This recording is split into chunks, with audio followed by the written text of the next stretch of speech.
اور اسی طرح سے وَتَظُنُّونَ ارشاد فرمایا کہ اللہ پاک کے ساتھ تم ایسے گمان کرتے ہو ظن الجاہلیت، جاہلیت اللہ سے بدگمان ہو جانا، اللہ پاک کی ذات عالی سے جو بدگمان ہے یہ بھی جاہلیت میں زندگی گزار رہا۔ تیسری جگہ پر ارشاد فرمایا اِذْ جَعَلَ الَّذِينَ كَفَرُوا فِي قُلُوبِهِمُ الْحَمِيَّةَ حَمِيَّةَ الْجَاهِلِيَّةِ، یہ تعصب اختیار کرنا، یہ قومیت اور وطنیت کی باتیں کرنا اور اس طرح سے کہ اپنے آپ کو برتر سمجھنا، اللہ پاک نے اس کو بھی جاہلیت کی زندگی شمار کیا۔ اور اسی طرح سے وَقَرْنَ فِي بُيُوتِكُنَّ وَلَا تَبَرَّجْنَ تَبَرُّجَ الْجَاهِلِيَّةِ الْأُولَىٰ، عورتوں کا بے حجاب ہونا یہ بھی جاہلیت قرار دیا گیا۔ تو قرآن مجید میں ان چار قسم کی زندگیوں کو جاہلیت کی زندگی کہا گیا، چاہے وہ پڑھا لکھا کیوں نہ ہو۔ تو میں یہ عرض کر رہا تھا کہ عبداللہ بن مسعود رضی اللہ تعالیٰ عنہ کو آپ ارشاد فرما رہے ہیں کہ تم تو پڑھے پڑھائے معلوم ہوتے ہو، اس لیے کہ تمہارے اندر امانت داری ہے۔ خیر پھر ارشاد فرمایا، عبداللہ بن مسعود کہتے ہیں مجھے کہنے لگے کہ بھائی اچھا ایسی بکری دکھاؤ جس بکری نے اب تک بچہ نہ جنا ہو، جس نے دودھ نہ دیا ہو۔ میں حیران ہو گیا کہ اس بکری کو کیا کریں گے۔ ایک بکری کی طرف میں نے اشارہ کیا کہ وہ بکری ہے، وہ ابھی جوان بھی ہے، اس نے بچہ نہیں جنا۔ تو انہوں نے اس بکری کو پکڑا اور اس کے تنوں پر ہاتھ پھیرا، اللہ کا نام لیا، بسم اللہ پڑھی اور تنوں پر ہاتھ پھیرا اور اس میں دودھ بھرایا اور دودھ اپنے مبارک ہاتھوں سے دھویا۔ اس چیز میں اور برکت تو کوئی تھا نہیں۔ برابر میں جو دوسرے بزرگ تھے سیدنا ابوبکر صدیق رضی اللہ تعالیٰ عنہ، انہوں نے پتھر تلاش کیا جو پیالہ نما پتھر تھا، اس پتھر میں دودھ کو دھویا اور ان دونوں بزرگوں نے پیا، پھر مجھ سے کہا آپ بھی پی لو، اور اس کے بعد بکری کے تھن کو خطاب کر کے کہا کہ سکڑ جاؤ، وہ واپس اسی طرح سے ہو گیا۔ تو کہا کہ یہ بات جب میں نے دیکھی تو میں نے کہا اللہ کی قسم یہ کوئی جھوٹا نہیں ہو سکتا، یہ شخص جھوٹا نہیں ہو سکتا۔ تو اس پر میں نے کہا کہ اللہ پاک نے جو کچھ آپ کو سکھایا ہوا ہے اس میں سے آپ مجھے بھی کچھ سکھائیں۔ تو پھر رسول اکرم صلی اللہ علیہ وسلم نے مجھے اسلام کی دعوت دی اور پھر مجھے اسلام کو اور پھر اگلی بات کیا ارشاد فرمائی، اگلی بات کہی کہ اچھا تم عبداللہ بن مسعود کہنے لگے اپنے آپ کے ساتھ رہنا چاہتا ہوں۔ کہا نہیں، میرے ساتھ اگر رہتے ہو تو یہ بکریوں قوم کی واپس کرو، یہ امانت ہے، یہ واپس کرو۔ امانت داری کیسے سکھا؟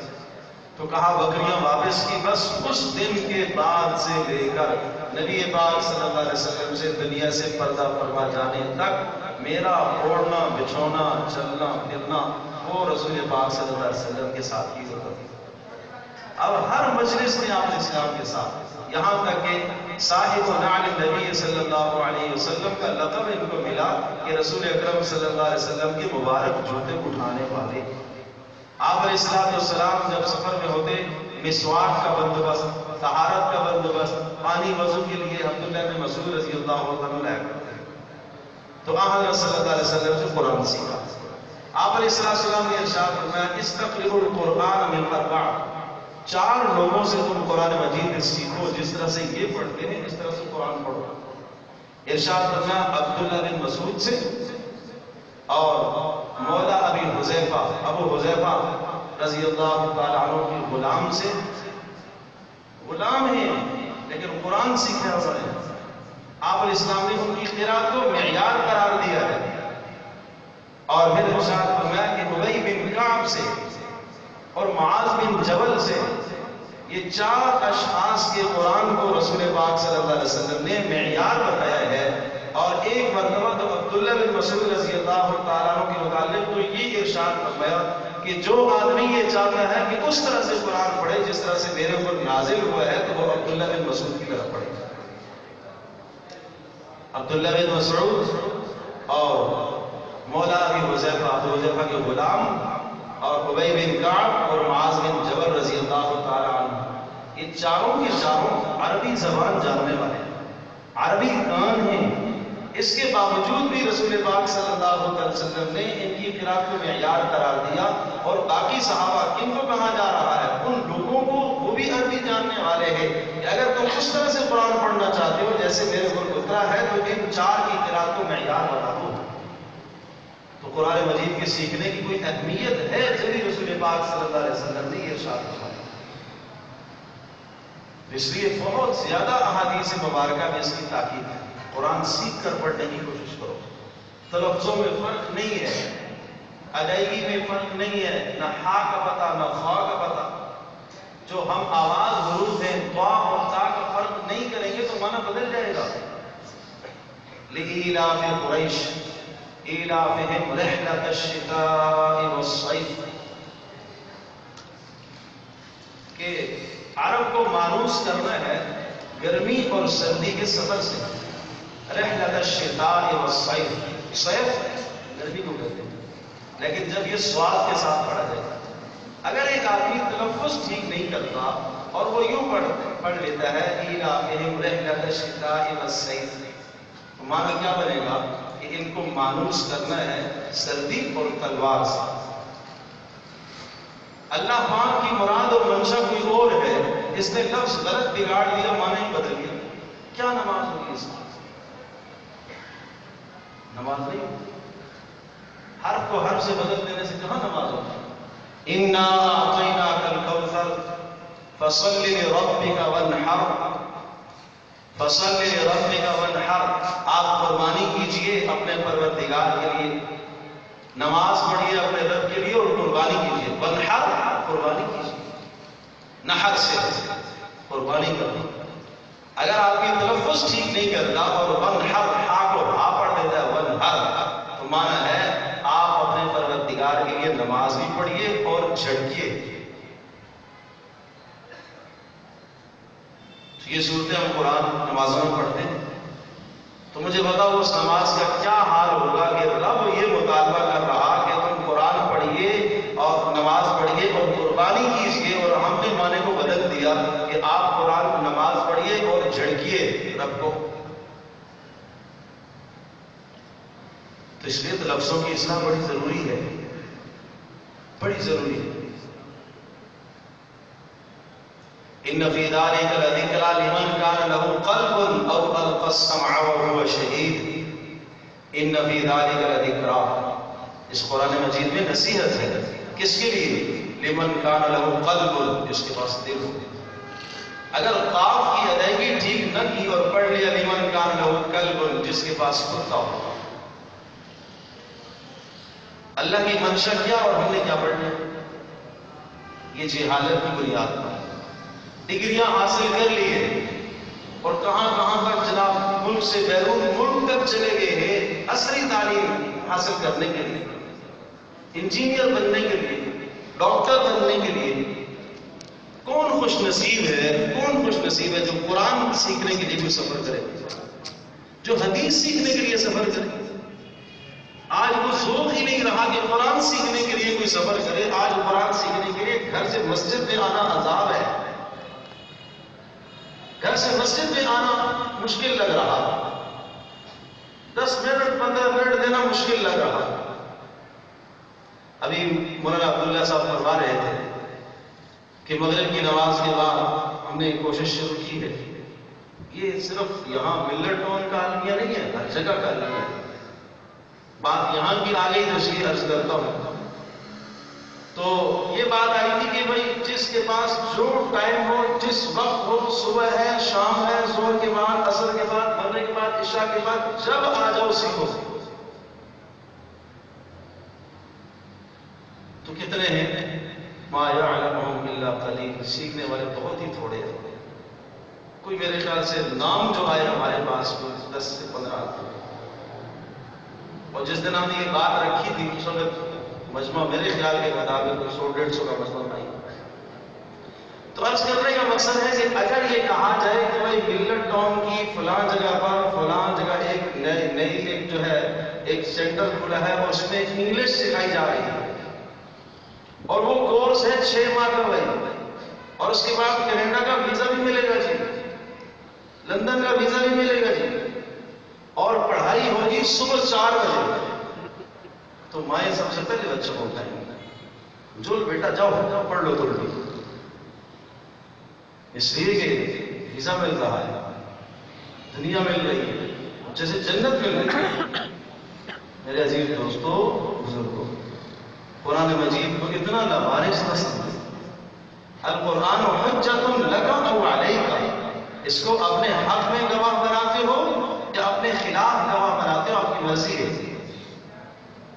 اگر سیکھو گے عمل کرو گے تو تمہارے حق میں گواہ ہے، اور نہیں سیکھو گے نہیں عمل کرو گے تو آپ کے خلاف گواہ بنے گا۔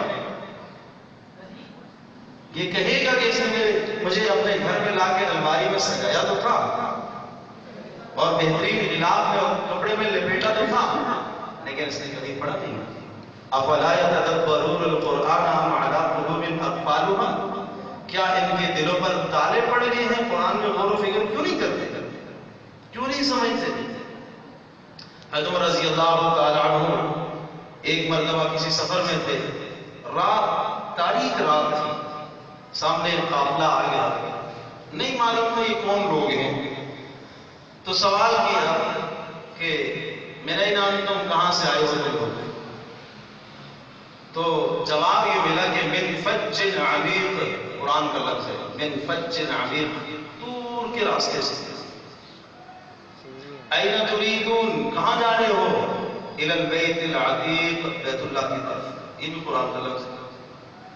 تو یہ سوال اور جواب سن کر حضرت عمر رضی اللہ تعالیٰ عنہ نے فوری ارشاد فرمایا فیکم عالم، تمہارے درمیان میں کوئی عالم موجود ہے جو یہ جواب دے رہا ہے، یہ عام آدمی جواب نہیں دے سکتا۔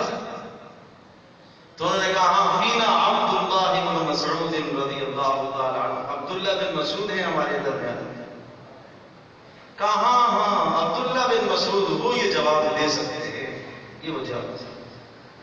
کہا عبداللہ کو بلایا، عبداللہ بن مسعود کو، عبداللہ یہ بتاؤ ایو اعظم آیت فی القرآن، قرآن مجید میں سب سے زیادہ عظیم ترین آیت کون سی ہے؟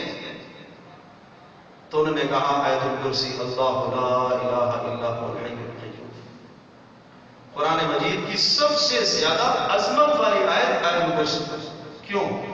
اس میں 22 مرتبہ اللہ پاک کا ذکر ہے، صحیح لفظ سے، لفظ اللہ سے یا اشارے سے، کنایے سے، لیکن 22 مرتبہ اللہ پاک کا تذکرہ اس میں ہے، اور ہے ہی اللہ کی توحید بھری ہوئی ہے، ایک ایک لفظ اس کا ایسا ہے، اور 10 جملے ہیں، ہر جملہ دوسرے سے جدا ہے، ہر جملہ مستقل ایک معنی رکھتا ہے، ہر جملے کی تفسیر پر اگر بات کی جائے تو کئی گھنٹے گزر جائیں۔ تو پھر پوچھا اچھا یہ بتاؤ سب سے احکم آیت کون سی ہے؟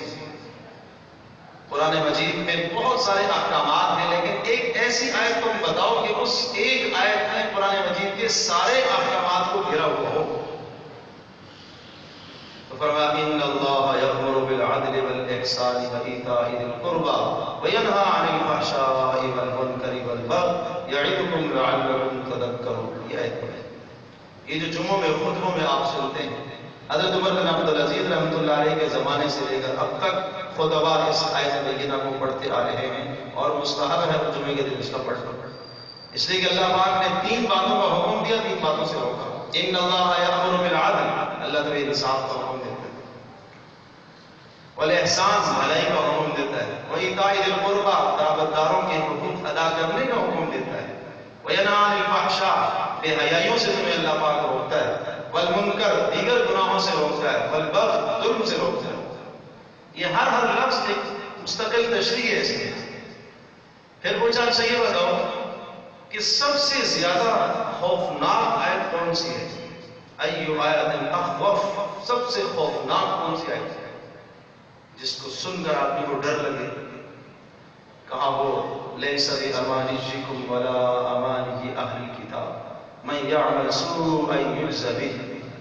اے مسلمانوں، محض تمہاری امیدوں پر، اور اے یہودیوں، اے نصرانیوں، تمہاری امیدوں پر فیصلے نہیں ہوں گے، فیصلے اعمال صالحہ پر ہوں گے۔ کوئی یہ نہ کہے کہ میں محمد صلی اللہ علیہ وسلم کا امتی ہوں، آپ کا سچا عاشق ہوں، میری نجات ہو جائے گی بغیر عمل کے، ایسا نہیں۔ نجات عمل پر ہوگی۔ کہا اچھا یہ بتاؤ سب سے زیادہ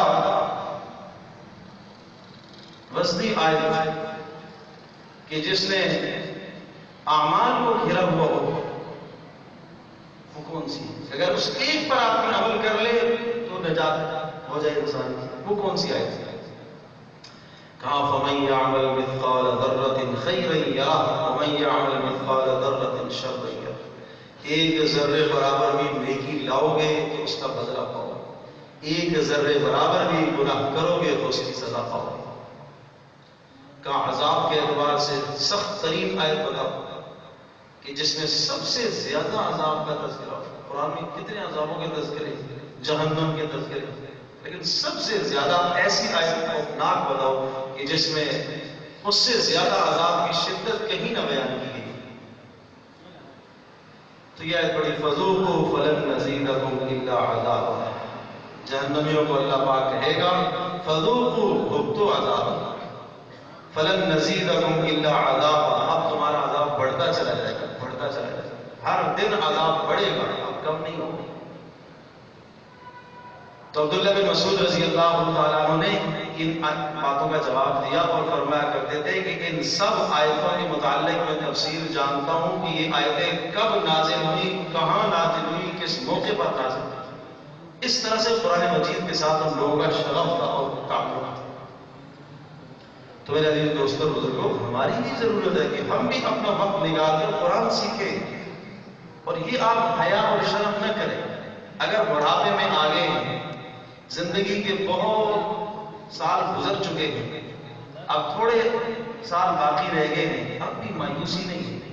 عبداللہ بن مسعود سے یہ سوال بھی پوچھا، اچھا یہ بتاؤ سب سے امید ترین آیت کون سی ہے جس سے امید انسان کی بن جائے؟ نافرمان باغی بھی اگر اس آیت کو پڑھے تو اللہ پاک کی رحمت کی طرف متوجہ ہو جائے۔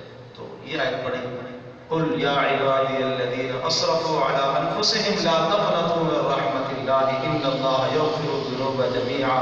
کہہ دو میرے بندوں سے، یا عبادی میرے بندوں سے، نافرمانوں سے، تہجد گزاروں سے نہیں، روزے داروں سے نہیں، حج زکات والوں سے نہیں، میرے بندوں سے۔ کون سے بندے؟ نافرمانوں سے۔ الذین اسرفوا علی انفسہم، جنہوں نے گناہ کر کے اپنی جانوں پر ظلم کیے ہیں، ساری زندگی نافرمانیاں کی ہیں، ان سے کہو لا تقنطوا من رحمت اللہ، اللہ کی رحمت سے مایوس نہ ہو جاؤ، تم آؤ تو صحیح، دن کو آؤ اللہ پاک تمہارے گناہوں کو معاف کر دے گا، رات کو آؤ اللہ پاک جب تمہارے گناہوں کو معاف کرے۔ حدیث پاک میں آتا ہے اللہ کا ارشاد ہے کہ میں دن کو اپنے بازوؤں کو پھیلا کے بیٹھتا ہوں تاکہ رات کا کوئی گناہ گار آئے اور آ کر مجھ سے معافی مانگے، اور رات کو پھر باہوں کو پھیلا کے بیٹھتا ہوں کہ دن کا کوئی گناہ گار آئے اور آ کے مجھ سے معافی مانگے۔ ان اتانی لیلا قبلتہ وان اتانی نہارا قبلتہ، دن کو آئے گا جب بھی توبہ قبول کروں گا، رات کو آئے گا جب بھی توبہ قبول کروں گا۔ جب آئے گا 70 سال زندگی نافرمانی میں گزر گئی، پھر بھی آئے گا جب بھی توبہ قبول کروں گا۔ زمین آسمان کے بیچ کا خلا سارا گناہوں سے بھر دے، پھر بھی آئے گا، پھر بھی اس کی توبہ کو قبول کر لوں گا۔ تو میرے عزیز دوستوں بزرگوں، اپنی زندگی کو ہم بدلنے کی کوشش کریں۔ صرف اس مجلس میں بیٹھ کر قرآن مجید سنا، یقیناً آپ لوگ محصول ہوئے ہو، اور قرآن مجید سن کر اور اسی طرح سے بچوں کی مختلف چیزوں کو آپ نے دیکھا ہے، صلاحیتوں کو دیکھا ہے، دیکھ کر دلی خوشی ہوئی ہوگی، لیکن اپنی زندگی کو یہاں سے بدل کر جائے۔ اگر کچھ عزم کر لیا، انشاءاللہ آج کے بعد سے ہم قرآن سیکھنے کے لیے محنت کریں گے۔ چلو زندگی کے جو سال گزر گئے، اب تک نہیں سیکھا تو اب آ جائے۔ رسول اکرم صلی اللہ علیہ وسلم کی امید، آپ علیہ السلام کی تمنا کو تو پورا کرو۔ آپ نے ارشاد فرمایا میری تمنا ہے کہ سورۃ الملک میرے ہر امتی کے سینے میں محفوظ ہو۔ اللہ کے نبی کی تمنا ہے، اس کو پورا کرو۔ روزانہ ایک ایک آیت یاد کرو، 30 آیتیں ہیں۔ فرمایا میں ایک ایسی سورت جانتا ہوں قرآن مجید میں جس کی صرف 30 آیات ہیں، وہ پڑھنے والے کو عذاب قبر سے نجات دلاتی ہے، اور وہ سورۃ الملک ہے۔ اور فرمایا یہ پڑھنے والے کو قیامت کے دن اوپر سایہ کرے گی اور یہ کہے گی اے اللہ دو باتیں ہیں، یا تو مجھے اپنے کلام سے نکال دے اور یا میرے پڑھنے والے کی بخشش کر دے۔ تو اللہ پاک کیا کرے؟ اس کی بخشش کر دے۔ یہ قرآن اس کے حق میں سفارشی ہے، اس طرح سے سفارشی مرے گا۔ القرآن حجۃ لک، آپ کے حق میں گواہ ہے، اس کو اپنے حق میں گواہ بناؤ، روزانہ اس کو پڑھو۔ رسول اکرم صلی اللہ علیہ وسلم جو صاحب قرآن ہیں، جن پر قرآن اترا ہے، آپ علیہ السلام خود قرآن کا اہتمام فرماتے ہیں۔ رات کو کھڑے ہوتے ہیں، اتنی طویل رکعتیں، اتنا لمبا قیام کہ اللہ تبارک و تعالیٰ کو منع کرنا پڑا، ما انزلنا علیک القرآن لتشقی، اس لیے تو نہیں اتارا تھا کہ آپ مشقت میں پڑ جائیں، کم کرو۔ حضرت عائشہ رضی اللہ تعالیٰ عنہ ارشاد فرماتی ہے، ایک مرتبہ رسول پاک صلی اللہ علیہ وسلم گھر میں تشریف لائے، تھوڑی دیر کے لیے آپ بستر استراحت پر لیٹے، پھر کہا عائشہ چھوڑو، میں تو اپنے رب کے پاس جا رہا ہوں، اور کھڑے ہو گئے، کھڑے کھڑے رات پڑھتے رہے۔ میں نے کہا اے اللہ کے رسول، آپ تو بخشائے ہیں، آپ اتنا کیوں پڑھتے ہیں، اتنا کیوں مشقت کر رہے ہیں؟ تو آپ کے ارشاد میں افلا اکون عبدا شکورا، میں اللہ کا شکر گزار بندہ نہ بنوں کہ اگر اللہ نے مجھے معاف کر دیا ہے تو پھر مجھے اللہ کا شکر ادا کرنا چاہیے، شکر کرنے کے لیے سارا کچھ کر رہا ہوں۔ حضرت عائشہ رضی اللہ تعالیٰ عنہ فرماتی ہے کہ ایک مرتبہ رات کو نبی علیہ السلام کو میں نے گم پایا۔ اس زمانے میں چھوٹے چھوٹے گھر ہوتے تھے، نہیں اندازہ ہو پا رہا کہ آپ علیہ السلام کہاں ہیں، تو ہاتھوں سے ٹٹولتی میں نے دیکھا کہ رسول پاک صلی اللہ علیہ وسلم قیام میں کھڑے ہیں اور آپ علیہ السلام کے پاؤں میں ورم آ چکے ہیں، سوج چکے ہیں، کھڑے۔ ایک رات میں نے آپ علیہ السلام کو سنا آپ پڑھتے ان تعذبهم فإنهم عبادك وإن تغفر لهم فإنك أنت العزيز الحكيم، اے اللہ اگر تو ان کو بخش دے تو تیرے بندے ہیں، اور تو معاف کر دے تو تو معاف کرنے کی قدرت رکھتے ہیں۔ ساری رات اس آیت کو پڑھتے گزار دیا۔ ایسا قرآن کے ساتھ شغف تھا، ایسا قرآن کے ساتھ تعلق تھا۔ عبداللہ بن مسعود رضی اللہ عنہ کے متعلق آتا ہے، جب آپ علیہ السلام سے قرآن مجید سیکھا تو رسول اکرم صلی اللہ علیہ وسلم کے بعد یہ سب سے پہلے وہ صحابی ہیں کہ جنہوں نے قریش مکہ کو اونچی آواز سے قرآن سنایا۔ آپ نے فرمایا کون ہے آج جا کے بیت اللہ میں جا کے سنائے گا قرآن؟ عبداللہ بن مسعود رضی اللہ تعالیٰ عنہ شوق سے پہنچے۔ آج تو آپ سارے بیٹھے ہوئے ہیں اور یہاں پڑھنے والا پڑھتا ہے، آپ سبحان اللہ کہتے ہیں، ماشاء اللہ کہتے ہیں، الحمدللہ کہنا بھی چاہیے، اہتمام کیا کرو۔ عبداللہ بن مسعود رضی اللہ تعالیٰ عنہ جا کے حرم میں جب قرآن پڑھنا شروع کیا بیت اللہ کے پاس، ایک قریش کا جمگٹا تھا، مجمع لگا ہوا تھا، تو سورہ رحمان کی تلاوت شروع کر دی، الرحمن علم القرآن خلق الانسان علمہ البیان، پڑھتے جا رہے تو مشرکین نے کان لگائے، یہ تو وہی باتیں کہہ رہا ہے جو نبی کہتا ہے، یہ تو وہی پڑھ رہا ہے جو محمد پڑھ رہا ہے۔ ایسے ٹوٹے عبداللہ بن مسعود رضی اللہ عنہ پر کہ مار کے لوگ روحان کر بے ہوش ہو گئے، اٹھا کے لائے گئے۔ تو یہ پہلا قرآن قریش کو عبداللہ بن مسعود رضی اللہ عنہ نے سنایا۔ تو قرآن کی قدر ان لوگوں سے پوچھو جنہوں نے قرآن کے لیے اتنی مشقتیں برداشت کی۔ تو میرے عزیز دوستوں بزرگوں، پھر بھی اللہ کا شکر ادا کرو، محلے میں مدارس ہیں، مکاتب ہیں، اپنے بچوں کو وہاں بھیجو، قرآن سکھاؤ۔ میں کبھی سوچتا ہوں بڑا عجیب فلسفہ ہمارے دور کا ہے کہ جب بچے کو ہم اصلی تعلیم دیتے ہیں تو ہم کتنی چھان بین کرتے ہیں، مہنگے سے مہنگا اسکول تلاش کرتے ہیں اور مہنگے سے مہنگا ٹیچر ہم ڈھونڈتے ہیں، اور جہاں بات قرآن کی آتی ہے کوئی گزرتا ہوا سائیکل پر مل گئے، گاڑی والا، آ جاؤ قاری صاحب اور بچوں کو قرآن پڑھا۔ نہ بیچارے پڑھانے والے کی نیت ٹھیک، نہ اس پڑھانے والے کا تلفظ ٹھیک، نہ اس کے اخلاق ٹھیک، تو کیا تربیت کرے گا ہمارے بچوں کی؟ یہ ہماری اپنی کمزوری ہے کہ ہم نے قرآن مجید کے ساتھ اپنا ربط اور تعلق نہیں رکھا۔ پھر آپ یہ چاہیں کہ آپ کا بچہ دیندار بنے، نہیں بن سکتا، اس کے لیے آپ کو خود محنت کرنی ہے پہلے۔ تو الحمدللہ ثم الحمدللہ ادارے کے اندر جو ادارے کی کارکردگی ہے آپ نے رات دیکھی، اللہ تبارک و تعالیٰ اس کارکردگی کو اپنی بارگاہ میں قبول فرمائے، اور مولانا ریحان صاحب برکات العالیہ کی دن رات کی کوششوں کو اللہ پاک اپنی بارگاہ میں قبول فرمائے، اور ان کے ساتھ جو دیگر یہاں کے ادارے کے مدرسین ہیں، انتہائی محنتی اساتذہ ہیں، حفظ کے مولانا قاری عتیق صاحب ہیں، قاری عالم صاحب ہیں، قاری یعقوب صاحب ہیں، بہترین محنت کرنے والے اساتذہ ہیں۔ میں دیکھتا ہوں کہ صبح فجر سے یہ کلاسیں شروع ہو جاتی ہیں، سبحان اللہ، 12 بجے تک، 11 بجے تک، ظہر سے عصر، مغرب سے عشاء، اتنا طویل، اور بعض بچوں کو کئی بار یہ دیکھتا ہوں کہ فجر سے پہلے کھڑے ہوتے ہیں تہجد میں ماشاءاللہ، کتنی سعادت کی بات ہے۔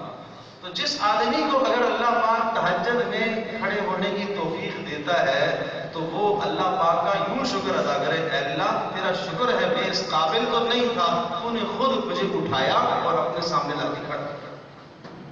اور جس شخص کو توفیق نہیں مل رہی ہے وہ سمجھے کہ میری کوئی نافرمانی ہے، جب ہی اللہ پاک مجھے توفیق نہیں دے رہا۔ حسن بصری رحمۃ اللہ علیہ سے کسی نے کہا کہ آج کل مجھے تہجد کی توفیق نہیں ہوتی، تو بڑا عجیب جملہ ارشاد فرمایا، قیدت کا ذنوب ہوگا، تمہارے گناہوں نے تمہارے پاؤں میں بیڑیاں ڈال دی، اس کی نہیں ہو سکتی، تمہارے گناہوں نے تمہارے پاؤں میں بیڑیاں ڈال دی۔ سوچنے کی بات ہے۔ تو کوشش کرو کہ رات کا کچھ نہ کچھ حصہ قرآن کے لیے وقف کرو، جتنا آپ کو یاد ہے اتنا رات کو پڑھنے کی کوشش کیا کرو۔ قم اللیل الا قلیلا، اللہ کے نبی کو حکم ہے کہ آپ راتوں کا قیام کرو، راتوں کو اٹھا کرو۔ اسی طرح سے الحمدللہ ثم الحمدللہ جو درس نظامی کا سلسلہ ہے، عالم بننے کا جو کورس یہاں کروایا جاتا ہے، اولیٰ سے لے کر رابعہ تک کے اسباق ہوتے ہیں، الحمدللہ محنتی اساتذہ ہیں، مولانا عبداللہ صاحب، مولانا نعیم اللہ صاحب اور مولانا مفتی شعیب صاحب، الحمدللہ ثم الحمدللہ دن رات کی اساتذہ کی، مولانا ریحان صاحب کی محنتیں، کوششیں، ان کے نتیجے میں آج ادارہ یہاں تک پہنچا الحمدللہ۔ یہ اللہ پاک کا فضل ہے کہ اللہ پاک نے ان حضرات سے یہ کام لیا ہے، محض اللہ کا فضل، کسی کا کوئی کمال نہیں، اللہ کا فضل۔ اللہ پاک جس کو توفیق دے یہ اس کا احسان ہے۔ بھائی میں آپ ہم سب، ہماری جان، ہمارے مال، ہمارے وقت دین کے لیے وقف ہو جائیں، لگ جائیں، یہ ہماری خوش نصیبی ہے۔ اللہ تو کسی سے بھی کام لے سکتے ہیں، لیکن اللہ پاک رضامندی کے ساتھ ہم سے کام لے لے، ہمیں اپنے قرآن کی خدمت کے لیے استعمال کر لے، یہ ہمارے لیے عزت ہے۔ اس لیے ارشاد فرمایا رسول پاک صلی اللہ علیہ وسلم نے، خیرکم من تعلم القرآن وعلمہ، تو میں سب سے کا بہترین انسان تم میں سے وہ ہے جو قرآن کو سیکھے اور دوسروں کو سکھائے، یہ بہترین ہے۔ معاشرے کا سب سے اچھا انسان جو قرآن سیکھے اور دوسروں کو سکھائے۔ آج معاشرے کا سب سے گرا ہوا انسان وہ جو قاری صاحب، یہ ہم نے خود اس کی اہمیت گرائی ہے۔ یہ سوچو تو صحیح، حدیث پاک میں آتا ہے اپنے اسلام میں ارشاد فرمایا کہ مؤذن قیامت کے دن سب سے پہلے حضرت ابراہیم علیہ السلام کو میدان محشر میں لباس پہنایا جائے گا، اس کے بعد مؤذنین کو پہنایا جائے گا۔ اور جس نے 7 سال اللہ کی رضا کے لیے ارشاد فرمایا کہ اذان دی، اللہ پاک نے اس کے لیے جنت کو لکھ دیا، اس لیے کہ وہ اللہ پاک کی طرف لوگوں کو بلا رہا ہے۔ تو اللہ کے یہاں ان کی عزت ہے، دنیا کے ہاں بڑے عزت کا ہو، دنیا بڑے گری ہوئی نگاہوں سے دیکھے اور حقیر نگاہوں سے دیکھے، لیکن اللہ کے ان کا مقام ہے۔ تو کم از کم ہم یہ تو نہ کریں کہ ہم ایسے لوگوں کو گری ہوئی نگاہ سے نہ دیکھیں، اپنے آپ سے بہتر سمجھیں، اپنے آپ سے اچھے سمجھیں۔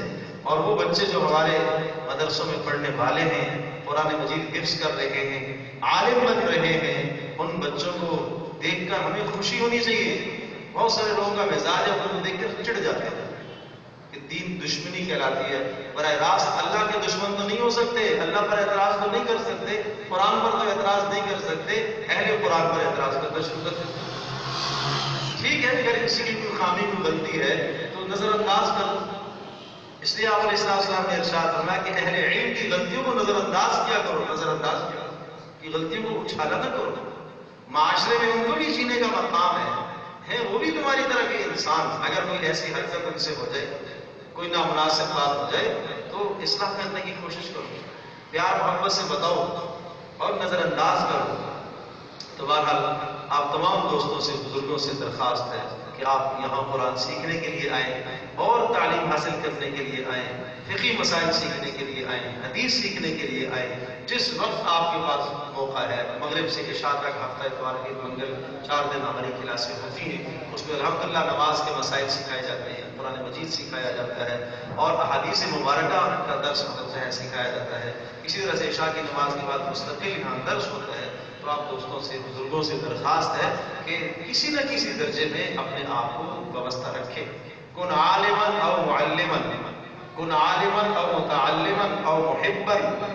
ارشاد فرمایا یا تو عالم بن جاؤ یا طالب علم بن جاؤ، اور ارشاد فرمایا یا ان کے پاس بیٹھنے والے بن جاؤ اور یا ان سے محبت کرنے والے بن جاؤ، اور ولا تکن الخامس پانچواں نہ بننا ورنہ ہلاک ہو جاؤ گے۔ اور پانچواں یہ ہے کہ علم اور اہل علم سے تم بغض رکھو، اگر ایسے کرو گے تو تم برباد ہو جاؤ گے، ہلاک ہو جاؤ گے۔ اس ہلاکت سے اپنے آپ کو بچاؤ۔